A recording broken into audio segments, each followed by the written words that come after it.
We are here to talk about ski setups, backcountry ski setups specifically. We're asked a lot of times what we are skiing on and what we use in the backcountry, and so I thought I'd just give you a little tour, I guess, of my quiver for the 2021-2022 season, but also use this to maybe help anybody who's trying to decide what type of setup to get into if they're looking at doing some backcountry skiing. If you stay in school and don't do drugs, you may reach a point in your life where you can just buy a assortment of skis that will fit every need and niche that you might encounter in the mountains. And I'm the worst offender in that regard. But these are the three, I'd say, pillars of my ski quiver. And we're gonna kind of talk about light setups, medium setups, and big, or you could say heavy setups, even though they're pretty light for their weight. Now, most people get into backcountry skiing, and the very first thing they do is they decide, you know what, this backcountry skiing thing sounds great, but I'm all about the downhill. So I don't mind carrying some extra weight. And I'm going to get a ski set, a setup that maybe I can even use in the resort and side country, and that it'll be a great downhill ski setup. And Danny did this, and I did this when we started, and you end up with a very large ski and a very heavy ski and a heavy binding and a heavy boot, and that all translates into way too much work when you're not used to going uphill on skis, and the fun factor starts to plummet dramatically. For me, my big setup this year will be the Volet Hyper V8. If I bought this as my first and only ski setup, I probably would be a little, I wouldn't say disappointed, but it would not fit all of my needs. This width, the 114 underfoot, is just, I don't need that much in the conditions I ski most of the time. And that's the first piece of advice I would give you is, if you're picking a ski setup, pick something that will be the most enjoyable in the conditions you will find yourself in most of the time.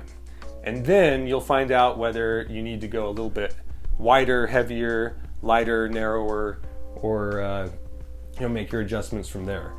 But for me, this is my big, my heavy setup. It's for its width, it's actually a very light ski. It's about 1,500 grams. I put the lightest burly binding they make out there, which is the ATK or the DPS or the Hagan, all same company made by ATK. Core, this is the 14, I guess the free 14, or Hagan calls it the Core 12 Pro. This is a great binding. It offers an actual stomp pad on it, a din that goes up to 14, very secure, very burly, but very light for what it is. To get the similar features and some of the other bindings, you're talking about almost double the weight. So this is my big heavy setup. This is for the days that we know this, it's the snowpack we've been waiting for. We know there will be face shots, smiles all day. We're going to be skiing, powder and nothing but powder all day, and I will take these out and I will have a great time. Like I said, most common error is going too big and too heavy. So then the next step is we decide, light is right. We talk to some skimo guys. They say, no, man, you got to get on the lightest gear that you can find. That's the key to enjoyment in the mountains. So it might look like, for some people, a setup like this. This is my light setup. This is the setup that I use for big missions, super long days when it's about just, keeping weight down, and I'm not as concerned about the performance on the downhill. Now these skis, the Ski Trab Magico 2, for their weight and their width, it's like an 85 millimeter underfoot, they ski phenomenal, for what they are. This is about as good as it gets for this type of ski. 1,055 grams per ski. For the pair of skis, that translates to just under 5 pounds. I tell people, if you can get 6 pounds or under for a pair of skis, you're doing pretty good. That's a good kind of marker, I would say, for a light touring setup. But these are under 5 pounds for the pair of skis, I put what I consider is the best, lightest, Skimo race style binding they make out there, the Ski Trab Gara Titan.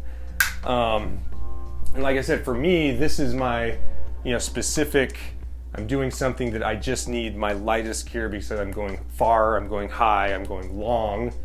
But for somebody else, this might be their everyday setup. If they're just skiing with that type of people, maybe they are racing Skimo and they don't want to use their race skis, so they use something like this when they go out every day to train or just to backcountry ski. Lots of people will do that. They'll find the lightest gear possible. They'll go out and ski, and yeah, the uphill is awesome now, but they find that their enjoyment factor maybe suffers a little bit on the downhill, especially when they're used to skiing alpine equipment, like in the resort. I will tell you that these skis, they can ski just about any condition, including bottomless powder, and they handle just fine. You just might not look good doing it. And I say that as jokingly, but if you've seen people on ultralight gear try to ski demanding conditions, it does not look like Corey Townsend slaying an Alaska spine. Having gone from one pendulum, heavy, big, to ultralight, skinny, and still not being satisfied, most of us kind of find ourselves somewhere in the middle. And this is an example for me this year. This will be probably the ski I find myself on most of the days. I thought that my happy place for an everyday tour was like 95 millimeters underfoot. For me personally, that was still just a little bit on the skinny side, but I did not want to give up weight just to get a wider ski. The Dynastar M Tour 99 has risen to the top as this ski that is almost 100 millimeters underfoot, very playful, has a nice rocker, floats really good in powder conditions. The side cut is enough to be fun and enough to be able to maneuver through any type of trees or tight confines, but it's not so short of a side cut that things get squirrely or you feel like you're just wiggling your way down the mountain. The ski itself, 1,300 grams per ski. That translates to under 6 pounds for 2 skis. I put a nice lightweight Hagan Pure 10 binding on it. ATK has a version that's very similar. Again, Hagan, DPS. I think somebody else is all made by ATK. Phenomenal bindings. And again, for its weight, this is about as much features as you can get in a binding. I like having not just a low riser, but also a high riser, and I get that with this setup. But altogether, this is a ski that I can take out, and if we ended up staying out longer than planned, it's light enough that I'm going to feel, I'm not going to feel that burden of a heavier ski.